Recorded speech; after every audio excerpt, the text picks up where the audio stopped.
हमेशह चवंदा आहियूं त भई बाप हिकिड़ी पार्टी त आहे न।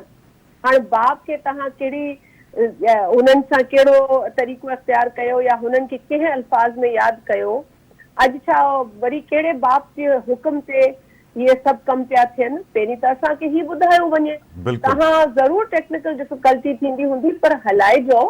पुराणा जेतिरा बि तव्हांखे इहे स्टेटमेंट्स मिलंदा हिन बलोचिस्तान जी जमात जे बारे में, छाकाणि हीअ आहे त बलोचिस्तान जी अवामी पार्टी शायदि हिन जो एक्रोनिम त इहो आहे, पर असां हमेशह नून लीग जी तरफ़ां हिननि जी तज़लील, हकारत ऐं जेको आहे न हुननि खे बेइज़्तो करण जे हवाले सां हिननि हमेशह ॻाल्हायो आहे। पर अॼु जेका हरकत हले पई उहा बि आउं सम्झां थी त मशवरनि ते हलनि पिया, पर मुंहिंजो ऐं मुंहिंजी पार्टी जे चेयरमैन जो इहो ई मशवरो हूंदो त PMLN खे खपे त घटि में घटि जिथे हिननि जो होम ग्राउंड आहे उते वञी ॾिसनि न हिननि जी छा पोज़ीशन